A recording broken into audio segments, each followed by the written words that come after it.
There came a moment when Carl Jung, an emerging luminary in the realm of psychology, made a decision that would exact an immense price. Standing before his revered mentor Sigmund Freud, he proclaimed that the human mind was not solely molded by sexual repression and childhood traumas. Instead, a far older and more potent force was at play. In that decisive instant, Jung embraced what many would call academic heresy. Cast out from the core circle of psychology, he was labeled a mystic, a madman. Yet what he uncovered would prove even more revolutionary than anyone had ever imagined. Jung discovered the existence of a secondary mind within each of us, a primordial force that binds all humanity through shared symbols, instincts, and archetypes that have been present since the very dawn of consciousness. This force does not merely influence your thoughts. It sculpts entire civilizations, spawns religions, topples empires, and sways mass behavior in ways imperceptible to our conscious awareness. What if every decision you believe you have made freely has actually been guided by psychological patterns that evolved long before the advent of written language? Before we proceed, if you relish uncovering hidden truths and exploring the forces that shape our world, be sure to hit that subscribe button. Your support enables us to continue delivering insights that challenge conventional wisdom. Now let us delve deeper.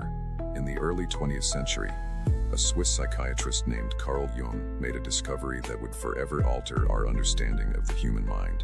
While treating patients afflicted with various psychological disorders, Jung noticed something peculiar. His patients recounted dreams, fantasies, and symptoms filled with symbols and themes uncannily similar to ancient myths and religious imagery. Stories and symbols these individuals had never encountered. A man with no religious background or familiarity with Greek mythology would dream of sacrificing a bull in a ritual indistinguishable from those performed in ancient Mithraic cults. A woman, with no prior study of Eastern philosophy, would spontaneously craft mandalas during therapy sessions, mirroring the sacred geometric patterns employed by Tibetan monks in meditation. How can this be? Jung offered a groundbreaking answer. Beneath our personal unconscious, the repository of forgotten memories and suppressed experiences identified by Freud, exists something far deeper and more mysterious: the collective unconscious. Unlike the personal unconscious, which is shaped by individual experience, the collective unconscious is universal. It is the inheritance of all humankind. It contains what Jung termed archetypes, primordial images, behavioral templates, and psychological predispositions that we all inherit, much like the basic framework of our physical bodies. These archetypes are not acquired. They are innate. They are the psychological equivalent of instinct. Consider how a spider spins its web without any formal instruction, or how birds of the same species, even when separated by vast oceans, construct remarkably similar nests. Jung posited that humans, too, harbor psychological instincts that reveal themselves in strikingly consistent ways across diverse cultures and epochs. Let us examine this more tangibly.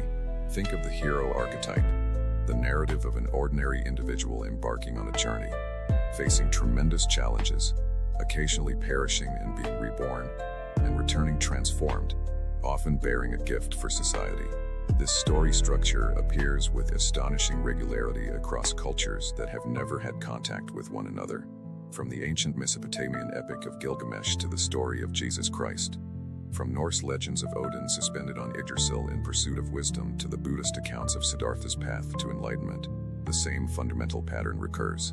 Joseph Campbell famously dubbed this pattern the hero's journey, though he was essentially charting the manifestation of Jung's hero archetype throughout various mythologies. Why does this pattern recur so uniformly? Jung would argue that it is because the hero archetype resides within our collective unconscious, expressing a universal human experience, a journey of transformation and self-discovery that each of us must, in some form, traverse to become whole individuals. But here is where the narrative becomes even more intriguing, and perhaps unsettling. These archetypes do not merely influence our myths and religions. They actively shape our societies, our institutions, and our behaviors in ways that often elude our conscious detection. Consider how modern corporations have instinctively tapped into archetypal imagery in their branding. Apis no-go, the iconic bitten fruit of knowledge, evokes the age-old symbolism of forbidden wisdom drawn from the Garden of Eden narrative. Similarly, Nike's emblem and its rallying cry, "Just do it," channel the energy of the hero's journey and the spirit of triumph. These symbols resonate because they tap into something deep within us, something that transcends rational thought. Or examine political movements throughout history. Effective leaders naturally embody archetypal roles, the wise elder, the great mother, the warrior, that speak directly to our collective unconscious, in ways that cold, logical discourse never can. When a political figure is described as possessing a strong, presidential aura or remarkable presence, it is often a reflection of their alignment with potent archetypal energies that connect with our most primal psychological wiring. This helps explain why purely rational arguments frequently fail to persuade, whereas symbolic actions and emotionally charged imagery prevail. We are not simply rational beings making isolated choices. We are influenced by forces that are much older and deeper than our conscious minds. Yet, let us venture even further into potentially disconcerting territory. If the collective unconscious molds our perceptions and behaviors in ways we rarely acknowledge, how much of what we believe to be our individual choice is actually swayed by these ancient patterns? How much of what we term original thinking is, in fact, the expression of archetypal forces operating within us? Consider the concept of romantic love, that overwhelming, all-consuming passion that has inspired countless films and love songs. While we perceive it as intensely personal, the stages of falling in love follow remarkably consistent patterns across cultures. The archetypal elements of the lover and the union of opposites appear in nearly identical forms. From ancient Sanskrit texts to modern dating phenomena, what we experience as our most intimate emotion may actually be the manifestation of archetypal patterns that have persisted for millennia. This realization does not diminish the reality of our feelings. It merely indicates that they are connected to a force far greater than our individual selves. This leads us to a profound paradox. The more we become aware of these unconscious forces, the more we might consciously engage with them. Jung termed this process individuation, the integration of unconscious material into our conscious awareness, paving the way for a more complete sense of self. But here lies a disquieting possibility. What if certain societies, institutions, or individuals have mastered the art of manipulating these archetypal energies, while the majority remain blissfully unaware of their influence? What if the most effective forms of control do not limit our physical freedoms, but instead direct our unconscious archetypal energies along predetermined channels? Take advertising, for instance. It does not simply market products. It imbues them with archetypal narratives. A car is not just a means of transportation. It represents freedom, the explorer archetype. A fragrance is not merely a scent. It embodies transformation, the magician archetype. An insurance policy is not solely about financial security. It signifies protection, the caregiver archetype. These associations bypass our rational analysis and speak directly to the deep, archetypal patterns within our collective psyche. In a world bombarded with thousands of such messages every day, the choices we perceive as free and individual may well be guided by these unseen archetypal cues. Political systems, too, often succeed not on the basis of rational merit, but because of how adeptly they harness archetypal energies. For example, fascist movements rarely ascend through reasoned debate. They channel the shadow archetype, the reservoir of repressed fears and aggression, and the hero archetype's yearning for a savior to restore order amid chaos. In contrast, democratic systems rely on the engagement of the wise elder archetype, the reflective citizen who considers the common good, and the mature ruler archetype, power exercised with judicious restraint. When these archetypal forces are not consciously acknowledged, democracies become vulnerable to leaders who bypass reason and appeal directly to our most primitive fears and desires.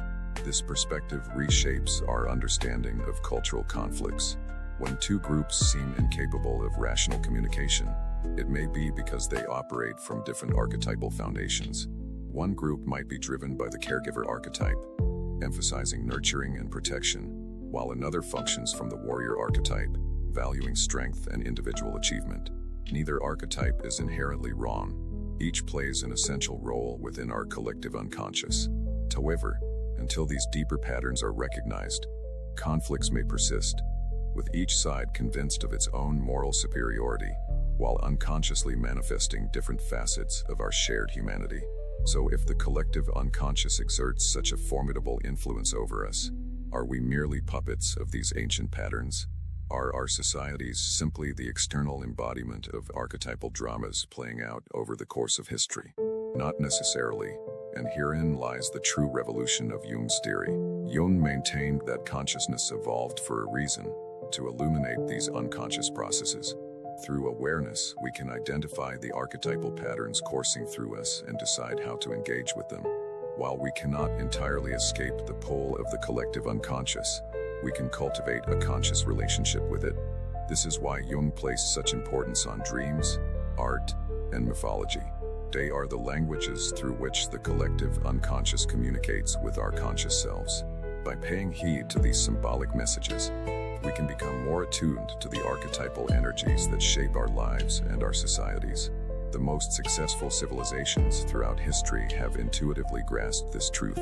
They have established rituals, ceremonies, and cultural practices that consciously interact with archetypal energies, rather than being passively governed by them. Their myths and stories did more than entertain. They provided a symbolic framework through which people could understand and integrate the formidable forces of the collective unconscious. When a society loses its connection to these symbolic frameworks, when it dismisses myth as mere superstition or reduces religion to a literal dogma, it does not free itself from the sway of archetypes. Instead, these archetypal forces simply manifest in less conscious and potentially more destructive forms. Consider the rise of political movements in many modern secular societies that operate strikingly like religious cults, complete with charismatic leaders, revered texts, fervent purges of dissent, and promises of salvation. The religious impulse, linked to several potent archetypes in our collective unconscious, does not vanish when traditional religion wanes. It merely reappears in new guises, often lacking the wisdom and balance that conventional religious systems once provided. This brings us to perhaps the most profound implication of Jung's theory. Our greatest freedom may lie not in escaping the influence of the collective unconscious, but in elevating its patterns to conscious awareness. The unconscious content that remains hidden does not cease to affect us. It continues to steer us from the shadows. A society that comprehends the archetypal forces operating within its collective psyche can engage with them deliberately, channeling their energy toward constructive, rather than destructive, outcomes. It can build institutions, cultural practices, and educational frameworks that honor both our rational faculties and the deeper archetypal patterns that influence our perceptions and behaviors. On an individual level, recognizing these archetypal influences does not diminish our uniqueness, it enhances it. Just as a musician's creativity is enriched by an understanding of music theory, our individuality is amplified when we acknowledge the archetypal forces at work within us. We gain the ability to interact with these patterns in ways that are authentically our own. This awareness ushers in a profound shift in our self-understanding and societal dynamics. We are neither merely rational beings making isolated choices, nor are we helpless marionettes of unconscious forces. We exist at the creative crossroads of consciousness and the collective unconscious, capable of bringing the hidden patterns into the light of awareness. Perhaps the greatest challenge and opportunity of our era is to foster this awareness, not only on an individual level but also collectively, to build societies that value both our rational capacities and the deeper archetypal currents that have perpetually shaped human civilization. Recognizing that beneath our apparent differences lie shared archetypal patterns that connect us all to a common humanity might be more crucial now than ever before. So as you journey through your life, consider this pressing inquiry. Which archetypal energies are revealing themselves in you at this very moment? And more importantly, are you engaging with these potent forces consciously? Or are they stealthily shaping your perceptions and behaviors from the shadows? The answer to that question might unveil more about your true self, and about all of us, than any other question ever could. If this exploration of Jung's collective unconscious has sparked new insights, challenged your assumptions, and ignited a deeper curiosity about the hidden forces shaping our societies and ourselves, then remember to subscribe. Be sure to click the like button and share this video with those who need to hear this truth. The journey toward understanding begins with awareness, And awareness starts by recognizing the timeless patterns that have always been present, waiting to be discovered.